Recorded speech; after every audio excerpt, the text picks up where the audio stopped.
Ben, nous découvrons des choses ahurissantes.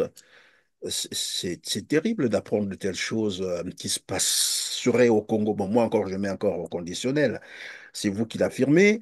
Alors là, vous revenez donc sur votre revendication, l'intégration à la fonction publique. Et vous nous avez expliqué d'entrée de jeu ce que c'est qu'un enseignant volontaire ou disons communautaire. Mais entre-temps, on a parlé aussi des enseignants vacataires, des enseignants volontaires. C'est tout ce monde-là qui fait partie de votre collectif, c'est ça? Oui, c'est les volontaires et communément appelés aujourd'hui des communautaires. Alors, on nous appelait volontaires ou prestataires lorsqu'on dépendait de l'apport additionnel des parents, parce que nous étions à la charge des parents d'élèves. Alors, lorsqu'un parent d'élève paye les droits ou les frais scolaires, alors on prélève un dû qui doit être versé à la fin à l'enseignant qui enseigne donc en classe. Donc, je prends l'exemple de l'année dernière. L'assurance était donc payée à hauteur de 10 000 francs. Donc, il fallait prélever 6 000 francs sur les 10 000 francs que le parent a payés pour donner aux prestataires. Donc, Et finalement, cette année, ils ont décidé de mettre en pratique le projet de la Banque mondiale, donc en payant 60 000 francs pour ceux qui sont au collège, 50 000 francs pour ceux qui évoluent au préscolaire et primaire et 75 000 francs pour ceux qui sont au lycée. lorsque vous dites que vous étiez payé par les parents d'élèves, là, nous sommes dans quel secteur? C'est-à-dire l'école publique ou privée? C'est l'école publique, bien sûr, l'école publique, Donc, les frais que payent du préscolaire les au lycée. parents d'élèves, on prélève, bon, voilà, un quota, s'il faut le dire comme ça, qu'on repartit aux enseignants vacataires que vous êtes, les enseignants communautaires que vous êtes, c'est ça. Et il vous revenait Oui, c'est ça. combien par mois comme ça? C'est pas un secret, j'espère. Oui, ce n'est pas un secret. D'autres écoles, c'était 10 000 francs par mois, 15 000 francs, 20 000 francs. Et cela dépendait donc des effectifs des écoles. Et là aussi, il y a encore un problème. Et ceux qui perçoivent cet argent-là aussi, ils rançonnaient aussi. Donc, c'est difficile. On ne pouvait pas être payé durant toute l'année. Parfois, c'est 3 mois ou 4 mois après, mais l'argent fini, vous êtes là et vous souffrez. C'est ça. Pardon, lorsque vous dites 10 000, ça c'est l'argent que payent les parents ou bien ce que reçoit l'enseignant C'est ce que reçoit l'enseignant. Le montant varie selon les effectifs des écoles. Donc, l'enseignant reçoit 10 000 francs par mois, par ou mois. tantôt c'est 20 000. Oui, oui, bien sûr. Nous, à Mantimou, par exemple, au CG André Goussingona de Mantimou, nous avons eu la chance de recevoir tantôt 30 000, 40 000, 50 000 Par par mois. mois. Mais qu'est-ce qu'on peut faire avec ce montant-là? Qu'est-ce qu'on peut faire avec ce montant-là? Rien que le loyer, le coût du loyer, Malgré, vous le disiez, pardon, déplacement. Fabrice, vous disiez tout à l'heure, et donc malgré que c'est une somme très insignifiante, mais vous ne la recevez pas régulièrement, c'est-à-dire vous pouvez passer 2, 3, Régulièrement, oui, c'est 4 ce que mois, vous n'avez rien, après on vient vous donner encore 10 000 ou 20 000 pour ceux qui ont, j'allais dire, là, c'est même pas une chance, 30 000 3 mois après. Oui, et c'est ce qui se passe jusqu'au jour d'aujourd'hui. Là, nous revendiquons pardon, le paiement de la bourse du mois d'avril, mai, juin et même juillet, puisque là, nous sommes déjà au mois d'août. Nous sommes là en train de revendiquer. Raison pour laquelle nous avons déploré, lors de notre message adressé auprès du chef de l'État le 22 avril 2024, l'inaction du gouvernement, du Sénat, de l'Assemblée nationale, du médiateur national et toutes ces institutions-là. Nous avons pris l'initiative d'écrire à l'UNICEF, à l'UNESCO, à la Banque mondiale, qui sont donc les partenaires de notre ministère, et nous avons déploré tout ce mal gouvernance. Mais jusqu'à présent, rien n'a été fait. Nous avons écrit au Sénat, nous avons écrit à l'Assemblée, nous avons sollicité même des audiences. Mais jusque-là, rien ne se fait. On va au ministère, on ne veut pas nous recevoir. Raison de plus, nous avons donc écrit dernièrement au président de la République, lui annonçant qu'à partir de ce lundi, donc demain, à partir de 8 heures, nous allons donc procéder à des sittings en sollicitant au chef de l'État la démission du ministre Jean-Luc Montou.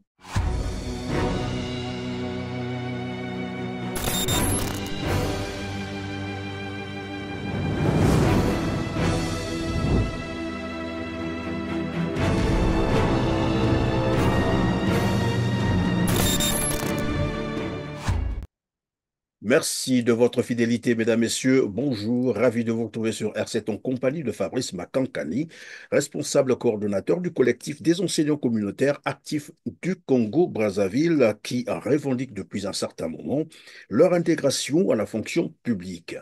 C'est ce que j'ai cru comprendre, Fabrice. C'est bien cela. Oui, c'est bien cela, monsieur le journaliste.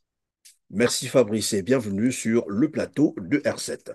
Le 22 avril dernier, vous réitériez vos revendications, notamment votre intégration dans la fonction publique, invoquant l'article 30 de la Constitution congolaise qui stipule, je cite pour nos téléspectateurs, l'État reconnaît à tous les citoyens le droit au travail et crée les conditions qui rendent effective la jouissance. Quand j'ai rappelé cela, je voudrais que dans un premier temps, vous nous rappeliez le contexte de votre situation.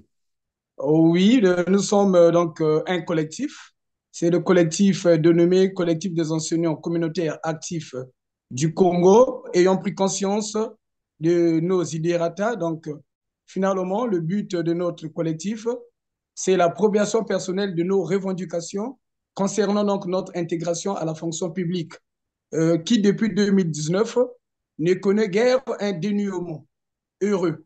Alors, finalement, c'est d'autres personnes autres que les enseignants communautaires sont jusqu'ici donc intégrés à la fonction publique sous le label de secrétaire, surveillant, chauffeur et donc affectés dans de diverses administrations scolaires de l'enseignement sous un regard impuissant des enseignants communautaires qui, depuis des lustres, donc, servent la République. Alors donc vous dites que votre situation, en fait, c'est depuis 2019 que vous revendiquez finalement votre intégration à la fonction publique. Et le constat que vous avez fait, au lieu de vous intégrer, vous, qui êtes des enseignants, on intègre plutôt, on embauche, c'est ce qu'il faut dire, les parents des responsables, bon, du ministère, c'est comme ça qu'il faut le dire, à votre place et on les recrute en qualité du personnel administratif, c'est ça. Oui, c'est ça. Oui, c'est cela. Et une fois qu'ils sont recrutés, vous nous disiez, après quelques années, ils sont affectés dans d'autres administrations autres que les écoles, c'est-à-dire il peut commencer secrétaire dans une école, après 2, 3 ans ou une année, pourquoi pas, ils sont affectés soit en douane, soit ailleurs, dans les régies financières, etc. C'est comme ça. Oui, c'est comme ça, ou soit mis à la fonction de la disposition de la fonction publique. Et vous êtes Ce seront les gens combien? qui ne peuvent pas servir sur le terrain. Ah, d'accord. Vous êtes combien au total? Quand vous parlez du collectif des enseignants communautaires actifs du Congo-Brazzaville, vous êtes au nombre de combien? Bon, les enseignants communautaires actifs du Congo représentent tous les enseignants qui sont sur le terrain, tous ceux qui sont actifs. Et réellement, nous sommes plus de 10 000 enseignants sur le territoire national, Plus de 10 000 selon les statistiques. sur le territoire national, vous avez dit. Est-ce qu'on peut comprendre c'est quoi d'abord un enseignant communautaire? C'est quoi? Pourquoi ce qualificatif communautaire? Bon, l'enseignant communautaire, c'est un diplômé sans emploi qui s'est proclamé volontaire au service de l'État. Donc, en servant donc l'État dans l'enseignement. Et avant, on n'était pas d'abord appelé communautaire, c'était d'abord des prestataires. Et finalement, dès l'arrivée du ministre Coliné Makosso à la tête du MEPSA, donc du ministère de l'Enseignement, et il a commencé d'abord par nous diviser. Donc, il y a eu division entre les finalistes et les prestataires. Et les finalistes, ce sont donc les enseignants, les enseignants qui sont sortis des écoles de formation. Donc, il fallait d'abord commencer à diviser les finalistes aux prestataires, et communément appelés aujourd'hui bénévoles et communautaires. Bénévole et communautaire. Bénévoles et Al- communautaires. Alors, donc, vous exercez depuis quand concrètement? Moi, j'ai pris le service depuis le 6 octobre 2014. Octobre Donc, ça me fait déjà 2014. 10 ans. 2014, ça me fait déjà 10 ans sur le terrain. 10 ans sur le terrain. Depuis 10 ans, vous enseignez, c'est ça? Oui, depuis 10 Et ans. il y en a qui ont beaucoup plus de temps dans cette activité que vous? Oui, dans notre collectif, il y en a qui ont déjà atteint plus de 16 ans, 18 ans et même 20 ans. Mais quelle est la raison évoquée par le gouvernement congolais de ne pas vous intégrer alors que vous avez déjà l'expérience et vous avez même fait montre de votre volonté, puisqu'on vous appelle des volontaires au début, c'est comme ça qu'on appelait ça, des volontaires, c'est-à-dire des gens qui ont pensé que même sans rien, on peut commencer à travailler, mais avec l'espoir que après les années, l'État pouvait vous prendre en charge. Oui, normalement, cette situation n'a pas commencé en 2019.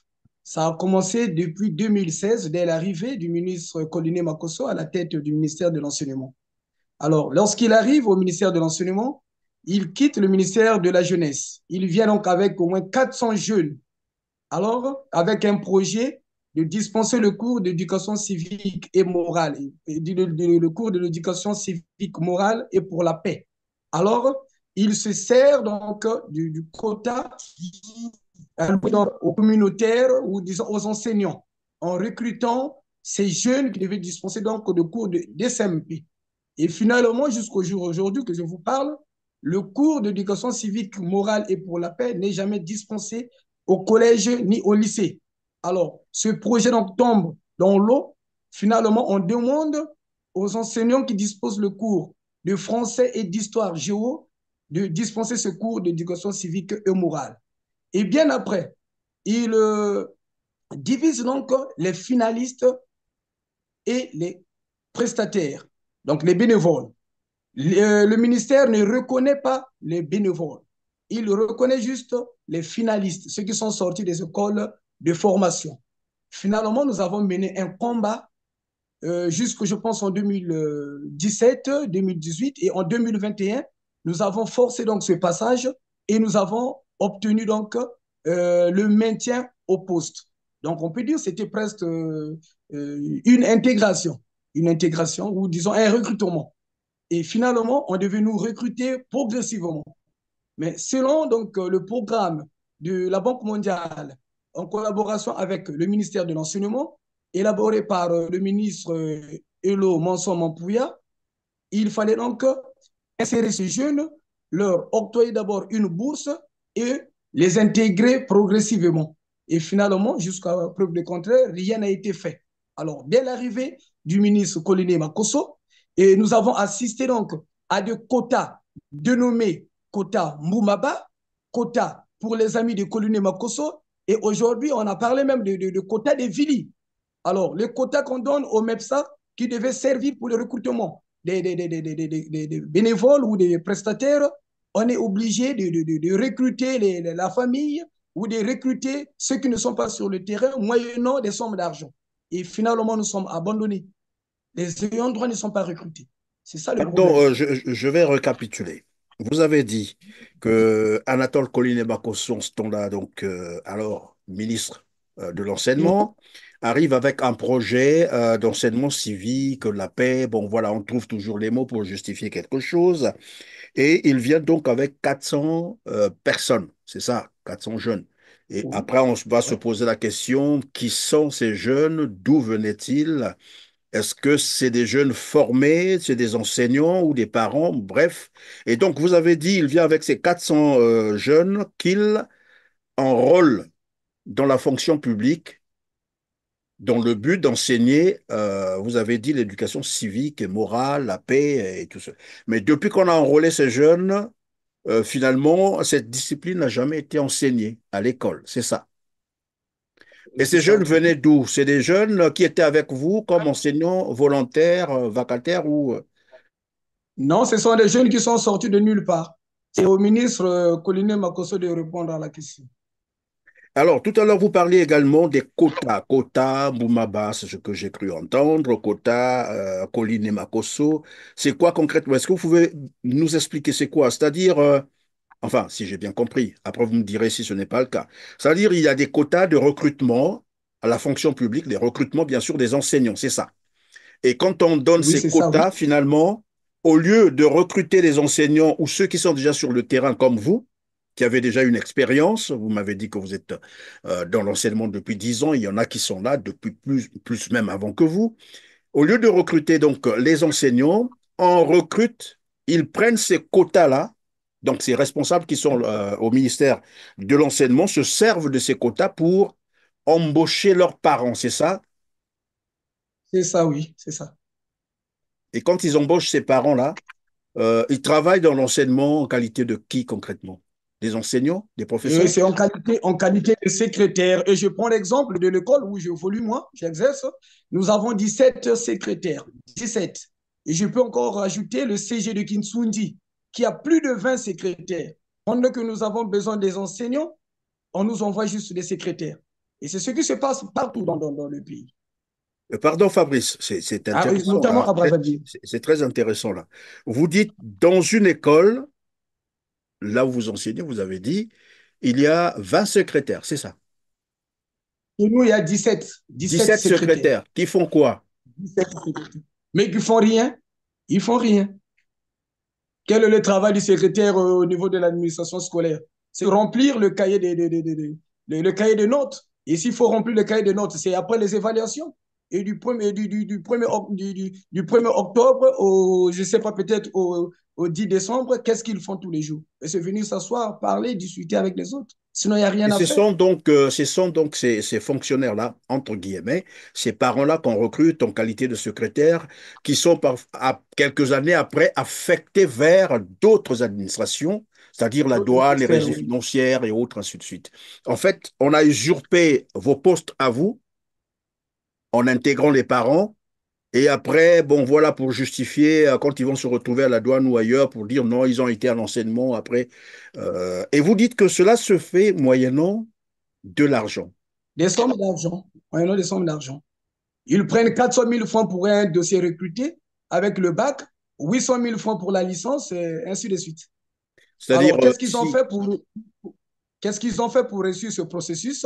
Ils ont commencé d'abord par nous diviser, puisque pour revendiquer nos droits, il fallait former donc des syndicats, des collectifs. Alors, eux, au niveau du MEPSA, ils ont créé leur collectif à eux aussi. Donc, quand vous voulez soulever une grève, alors ils font donc appel à leurs syndicalistes pour lever la grève. Et à tout moment, c'est comme ça. Lorsqu'on nous donne le quota, ils prennent au moins 2 ou 3 places, on donne à ces syndicalistes-là et les autres sont lésés comme ça. Là. Donc, finalement, il fallait donc se réunir d'une seule voix, parler afin de réclamer nos droits qui sont bafoués à tout moment. Et finalement, ce sont de faux rapports qui sont produits pour masquer donc cette malgouvernance du processus du recrutement et remis donc au chef de l'État. vous êtes en train de dire, ces enseignants, entre guillemets, en fait, voilà, des usurpateurs, il faut les appeler comme ça, des parents de ces responsables qu'on recrute à votre place. Déjà, en dehors de cela, ils doivent payer de l'argent. Vous parlez de 400 000 francs CFA et ils sont intégrés dans la fonction publique. Alors, et ensuite, pour vous étouffer, en fait, puisqu'après, vous revendiquez toujours votre intégration dans la fonction publique, ils ont créé, vous avez dit, des syndicats, voilà, pour vous étouffer, en fait, des syndicats qui sont acquis à leur cause, c'est-à-dire quand vous revendiquez une situation, eh ben, ils lâchent comme des chiens, voilà, leurs syndicats pour venir étouffer, pour lever ces grèves, pour, en fait, contrecarrer votre action, c'est ça. Et ces Et surtout syndicats éloger les ministres sont entretenus par des responsables qui par le travaillent au MEPSA. ministère. C'est bien cela. C'est vraiment ça, oui, c'est ça. Et ils viennent éloger le travail du ministre. Donc, nous savons très bien que ce qu'ils font là, c'est le travail, c'est ça au chef de l'État. Alors, la fois dernière, donc je disais le 22 avril dernier, vous avez encore réitéré évidemment votre demande, l'intégration à la fonction publique. Ben, nous découvrons des choses ahurissantes. C'est terrible d'apprendre de telles choses qui se passeraient au Congo. Bon, moi encore, je mets encore au conditionnel. C'est vous qui l'affirmez. Alors là, vous revenez donc sur votre revendication, l'intégration à la fonction publique. Et vous nous avez expliqué d'entrée de jeu ce que c'est qu'un enseignant volontaire ou, disons, communautaire. Mais entre-temps, on a parlé aussi des enseignants vacataires, des enseignants volontaires. C'est tout ce monde-là qui fait partie de votre collectif, c'est ça? Oui, c'est les volontaires et communément appelés aujourd'hui des communautaires. Alors, on nous appelait volontaires ou prestataires lorsqu'on dépendait de l'apport additionnel des parents, parce que nous étions à la charge des parents d'élèves. Alors, lorsqu'un parent d'élève paye les droits ou les frais scolaires, alors on prélève un dû qui doit être versé à la fin à l'enseignant qui enseigne donc en classe. Donc, je prends l'exemple de l'année dernière. L'assurance était donc payée à hauteur de 10 000 francs. Donc, il fallait prélever 6 000 francs sur les 10 000 francs que le parent a payé pour donner aux prestataires. Donc, Et finalement, cette année, ils ont décidé de mettre en pratique le projet de la Banque mondiale, donc en payant 60 000 francs pour ceux qui sont au collège, 50 000 francs pour ceux qui évoluent au préscolaire et primaire et 75 000 francs pour ceux qui sont au lycée. lorsque vous dites que vous étiez payé par les parents d'élèves, là, nous sommes dans quel secteur? C'est-à-dire l'école publique ou privée? C'est l'école publique, bien sûr, l'école publique, Donc, les frais que payent du préscolaire au les lycée. parents d'élèves, on prélève, bon, voilà, un quota, s'il faut le dire comme ça, qu'on repartit aux enseignants vacataires que vous êtes, les enseignants communautaires que vous êtes, c'est ça. Et il vous revenait Oui, c'est ça. combien par mois comme ça? C'est pas un secret, j'espère. Oui, ce n'est pas un secret. D'autres écoles, c'était 10 000 francs par mois, 15 000 francs, 20 000 francs. Et cela dépendait donc des effectifs des écoles. Et là aussi, il y a encore un problème. Et ceux qui perçoivent cet argent-là aussi rançonnaient aussi. Donc, c'est difficile. On ne pouvait pas être payé durant toute l'année. Parfois, c'est 3 mois ou 4 mois après, mais l'argent fini, vous êtes là et vous souffrez. C'est ça. Pardon, lorsque vous dites 10 000, ça c'est l'argent que payent les parents ou bien ce que reçoit l'enseignant C'est ce que reçoit l'enseignant. Le montant varie selon les effectifs des écoles. Donc, l'enseignant reçoit 10 000 francs par mois, par ou mois. tantôt c'est 20 000. Oui, oui, bien sûr. Nous, à Mantimou, par exemple, au CG André Goussingona de Mantimou, nous avons eu la chance de recevoir tantôt 30 000, 40 000, 50 000 Par par mois. mois. Mais qu'est-ce qu'on peut faire avec ce montant-là? Qu'est-ce qu'on peut faire avec ce montant-là? Rien que le loyer, le coût du loyer, Malgré, vous le disiez, pardon, déplacement. Fabrice, vous disiez tout à l'heure, et donc malgré que c'est une somme très insignifiante, mais vous ne la recevez pas régulièrement, c'est-à-dire vous pouvez passer 2, 3, Régulièrement, oui, c'est 4 mois, suffisant. vous n'avez rien, après on vient vous donner encore 10 000 ou 20 000 pour ceux qui ont, j'allais dire, là, c'est même pas une chance, 30 000 3 mois après. Oui, et c'est ce qui se passe jusqu'au jour d'aujourd'hui. Là, nous revendiquons, pardon, le paiement de la bourse du mois d'avril, mai, juin et même juillet, puisque là, nous sommes déjà au mois d'août. Et bientôt, on Et, va encore nous demander de repartir en classe. et le gouvernement ne vous vient pas, ce n'est même pas de l'aide puisque vous travaillez, vous formez les Congolais, vous travaillez en plus dans les écoles publiques et apprendre que c'est les parents qui doivent en sorte cotiser pour qu'on vous paye, je crois qu'il y a un problème alors qu'il y a un budget pour l'enseignement. C'est ça le problème. Actuellement, la part des parents a été donc annulée. Nous, c'est le gouvernement, donc, en collaboration avec la Banque mondiale, c'est donc l'État qui doit nous payer. Mais l'État a payé le mois de novembre, décembre, ensuite janvier, février, mars. Donc, depuis le mois de mars jusqu'au jour où je vous parle aujourd'hui, l'État n'a pas encore payé la bourse. Nous sommes là en train de revendiquer. Raison pour laquelle nous avons déploré, lors de notre message adressé auprès du chef de l'État, le 22 avril 2024, l'inaction du gouvernement, du Sénat, de l'Assemblée nationale, du médiateur national et toutes ces institutions-là. Nous avons pris l'initiative d'écrire à l'UNICEF, à l'UNESCO, à la Banque mondiale, qui sont donc les partenaires de notre ministère. Et nous avons déploré tout ce mal-gouvernance. Mais jusqu'à présent, rien n'a été fait. Nous avons écrit au Sénat, nous avons écrit à l'Assemblée, nous avons sollicité même des audiences. Mais jusque-là, rien ne se fait. On va au ministère, on ne veut pas nous recevoir.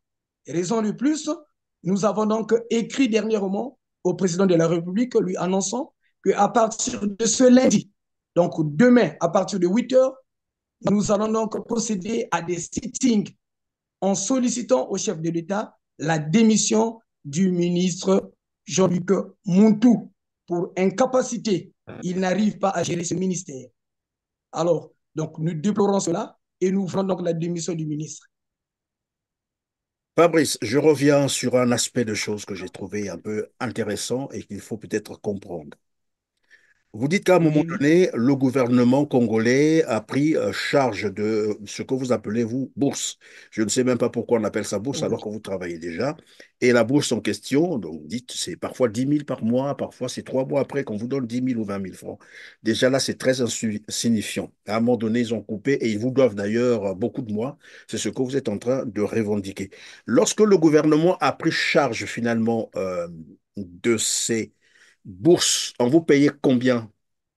Le gouvernement vous payait combien? C'est 50 000, c'est 50 000 francs pour ceux qui évoluent à l'école, au préscolaire et primaire. C'est 60 000 francs pour le secondaire, donc premier cycle, le collège, et 75 000 francs pour le lycée. C'est-à-dire, quand on parle de 50 000, on n'atteint même pas le SMIC congolais qui est à 50 400 francs CFA et un enseignant de surcroît qui a de l'expérience et vous dites que ces bourses ne sont pas régulières. Mais lorsque vous vous Oui, êtes, je crois qu'il y a eu un programme comme ça de la Banque mondiale, c'est ce que j'ai cru comprendre. Qu'est-ce que la Banque mondiale finalement a recommandé au gouvernement congolais dans le cas de votre situation? mais c'était d'abord de prendre, d'enrôler d'abord ces enseignants, connaître les effectifs, ensuite leur octroyer une bourse qui devait être normalement à 100 000 francs pour le préscolaire et primaire, 120 000 francs pour ceux qui évoluent au collège et 150 000 francs pour ceux qui sont au lycée. Et au fur et à mesure, il fallait donc les recruter progressivement, donc les intégrer à la fonction publique. Là, nous sommes en quelle année lorsque la Banque mondiale recommande cela? Mais c'est un projet qui date depuis que le ministre Elo Manson Mampouya était à la tête de notre ministère de l'enseignement.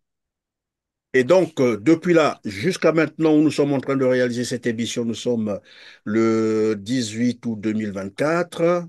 Ce programme n'a toujours pas connu son effectivité, sa réalisation, c'est-à-dire Non, on ne vous paye toujours pas ces 100 000 francs comme vous êtes en train de décliner là. C'est jamais fait. non, c'est jamais fait, c'est jamais fait, c'est Et jamais fait. d'où devraient venir ces ressources financières? Qui devait payer cet argent-là? Le gouvernement ou la Banque mondiale qui devait financer ce Bon, projet? mais une grande partie devait être payée par la Banque mondiale et je pense que ça a été déjà fait. Donc le problème se trouve au niveau de notre gouvernement. Le problème se trouve au niveau de notre gouvernement. Alors, si le problème se trouve au niveau du gouvernement congolais, cela veut dire que la Banque mondiale a déjà décaissé ce qu'il fallait décaisser pour qu'on paye les enseignants par rapport à la grille que vous venez de décliner tout à l'heure. Malheureusement, depuis là jusqu'à maintenant, ce n'est pas encore exécuté comme tel. Et vous continuez donc à être payé par des bourses de l'ordre, bon, voilà, de 50 000, comme vous avez dit, 30 000, et parfois qui ne passent pas régulièrement. Donc, vous avez l'impression que votre argent est volé quelque part.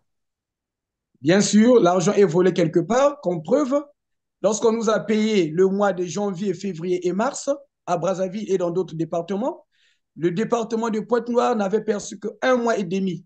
Et lors de notre déclaration, nous avons déploré cela. auprès même du chef de l'État lui-même. Et jusqu'alors, rien n'a été fait. Ils sont restés comme ça, ils sont là en train d'attendre. Et là, nous revendiquons le paiement du mois d'avril, mai et juin.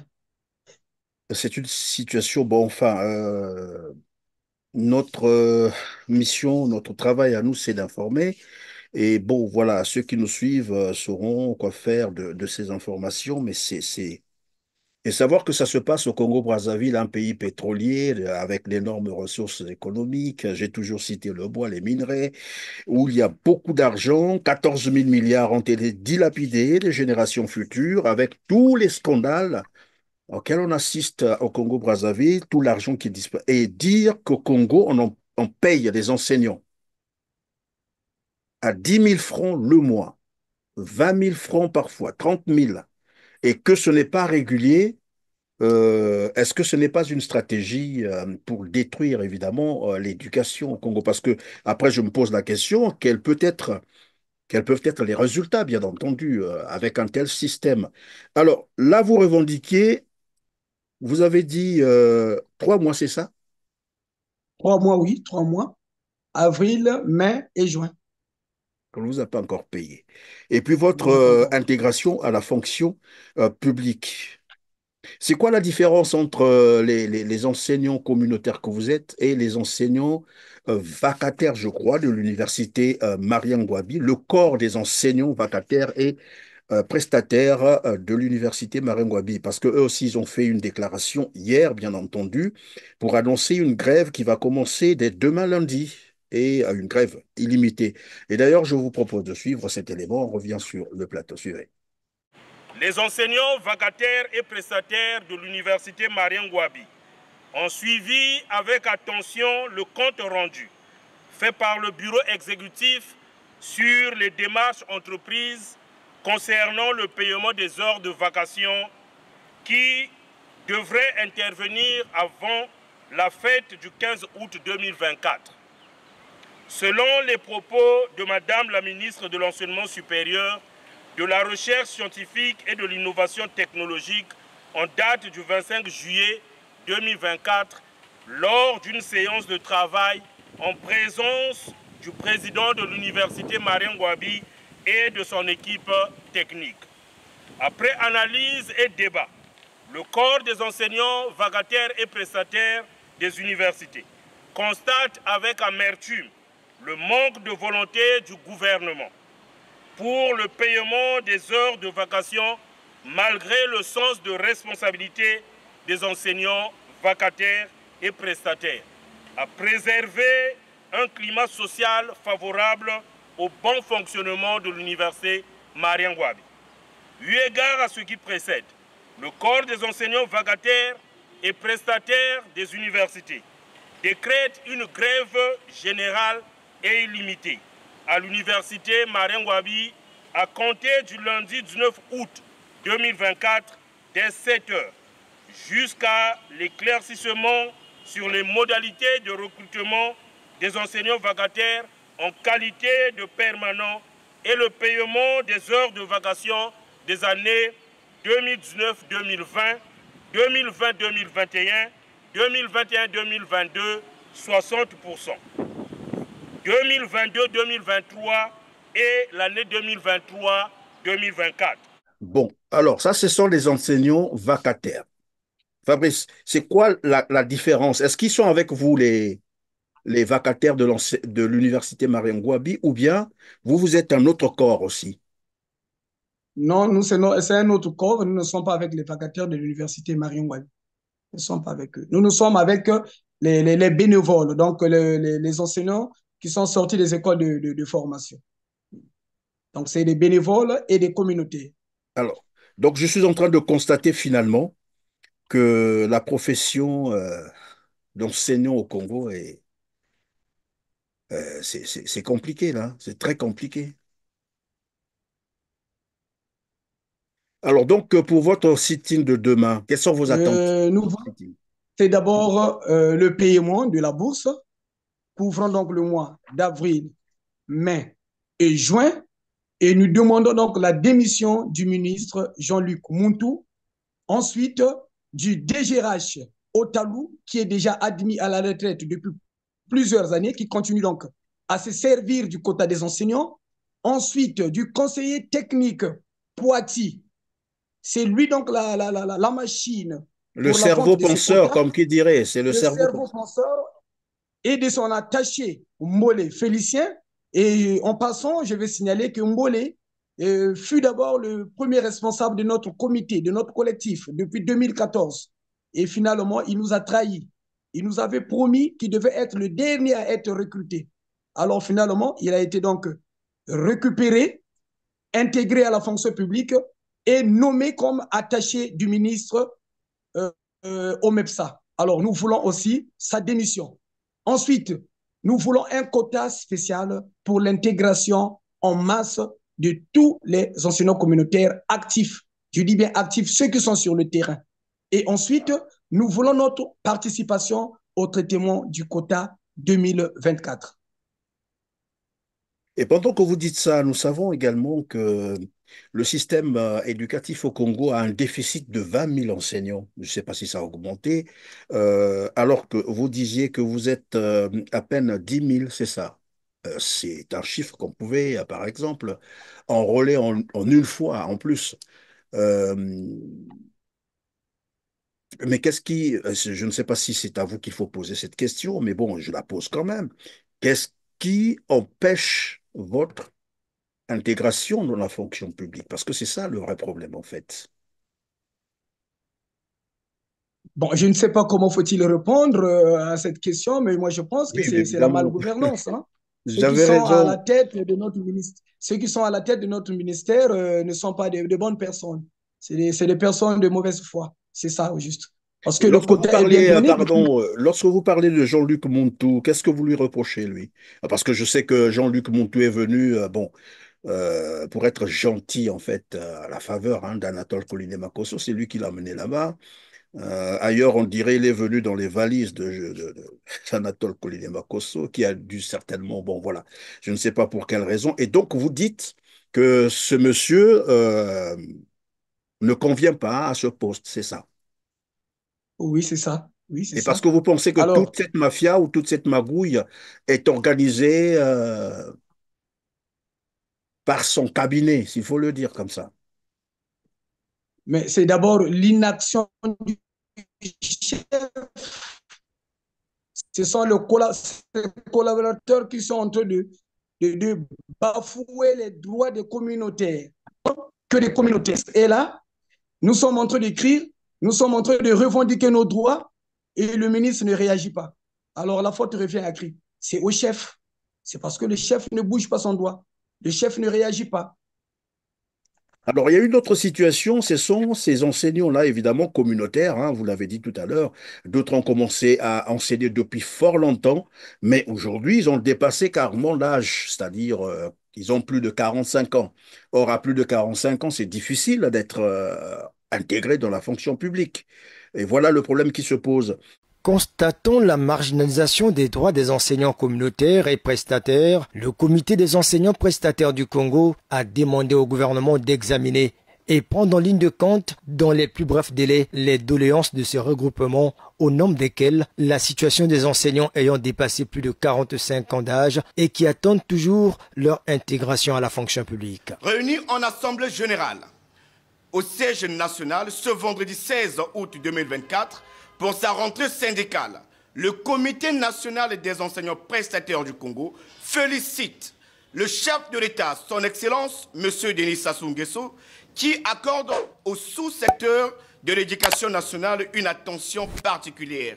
Nous sollicitons le paiement de l'intégralité des arriérés de notre prime de transport correspondant au mois de février, mars, avril, mai et juin 2024. Avant la rentrée scolaire 2024-2025. La diligence dans la publication des textes d'intégration pour le quota 2023 encore dans le circuit d'approbation malgré le guichet unique. Des solutions idoines aux enseignants qui ont dépassé la barre de 45 ans d'âge. Pour le quota 2024, pour plus de transparence et de clarté au DEDEPSA dans la sélection des dossiers du recrutement des enseignants communautaires en associant les représentants des dits enseignants. La vulgarisation des lettres de transmission des DEDEPSA au MEPSA et du MEPSA vers le ministère de la fonction publique. Le recrutement massif des enseignants pour l'année 2024, dite année de la jeunesse. La répartition proportionnelle des quotas de recrutement à la taille de chaque département. La non-participation des non-enseignants aux examens d'État au détriment des vrais enseignants.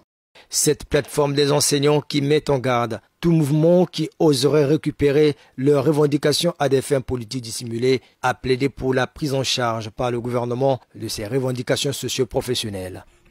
Des gens qui ont commencé à travailler depuis fort longtemps, comme on le sait, évidemment, malheureusement, et dans leur exercice, l'âge aussi a avancé, ils ont plus de 45 ans, alors qu'il faut les intégrer dans la fonction publique.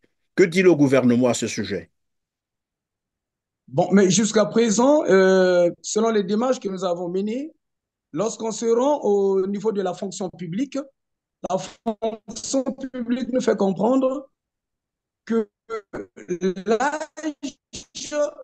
d'intégration à la fonction publique peut recruter même pour tenir compte de la première prise de service des enseignants communautaires. On considère la première prise de service. Donc, on ne peut pas dire que l'âge, on est déjà en dépassement d'âge. L'enseignant a commencé à 36 ans, par exemple. Aujourd'hui, l'enseignant a 46 ans, mais il a vieilli sur le terrain. Donc, il faut tenir compte de la première prise de service de l'enseignant. Donc, on ne peut pas parler du dépassement d'âge. Donc, ce sont des processus ou des manières qu'emploient nos cadres du MEPSA pour recruter les leurs à la place des enseignants communautaires. Alors ça, c'est votre préoccupation. Et que dit le gouvernement au sujet de ces fonctionnaires, bien sûr, qui ont plus de 45 ans, qui ont pourtant pris leur service, comme vous l'avez dit. Ils étaient encore très jeunes, d'autres certainement à 30 ans, 35 ans, comme vous l'avez dit, mais sur le terrain, évidemment, voilà. L'âge avancé, plus de 45 ans. Que dit le gouvernement à ce sujet? Bon, mais nous pensons qu'on ne doit pas être au gouvernement. Voilà pourquoi nous avons pris l'initiative d'adresser notre doléance auprès du président de la République. Lorsque nous avons adressé notre première lettre ouverte auprès du président de la République, nous avons même comparé ce que le nouveau président du Gabon, Oligui Nguema, a fait au bout de 2 mois. Il a fini avec le problème des enseignants bénévoles au Gabon. À combien plus forte notre président de la République, on ne peut pas le comparer. Donc voilà pourquoi nous avons dit que le président de la République peut résoudre ce problème au bout d'1 mois, si et seulement si le président, à peine élu au Gabon, au pouvoir au Gabon, l'a fait au bout de 2 mois. On va peut-être, on va vers la fin de cette émission, Fabrice. Alors, mais puisque ce sont des revendications, mais si jamais ça n'aboutissait, vos revendications n'aboutissaient pas, qu'adviendra-t-il? Bon, mais nous avons envoyé, en dehors de la lettre ouverte, des propositions auprès de son Excellence, M. Denis Sassou Nguesso. Si je peux me permettre de lire quelques propositions. Nous avons d'abord ici proposé le recrutement en masse en tenant compte des listes d'enrôlement, puisque nous étions enrôlés entre 2022 et 2023. On parle donc 2023 sur toute l'étendue du territoire national. Prendre un collectif budgétaire pour un recrutement de tous les enseignants communautaires. Ensuite, l'obtention des attestations provisoires d'intégration pour tous les enseignants communautaires en attendant donc la sortie des textes définitifs d'intégration dans un bref délai de 6 mois au maximum. Ou encore la séparation à l'amiable, tout en tenant compte de l'article 1382 du Code civil, engageant donc la responsabilité des faits des personnes qui disposent donc tout fait quelconque de l'homme qui cause dommage à autrui demande celui par la faute duquel il est arrivé de le réparer. Donc, cette réparation est à la fois donc civile et pénale. Merci Fabrice. Et ma dernière question, c'est de savoir si vous êtes reparti vers la Banque mondiale pour évidemment chercher à comprendre pourquoi est-ce que l'argent que la Banque mondiale a décaissé ne peut pas voilà, vous parvenir. Est-ce que vous êtes reparti? Vous avez encore écrit à la Banque mondiale? Non, nous n'avons pas encore écrit, mais nous avons déjà écrit et on n'a pas reçu vraiment satisfaction de cette information.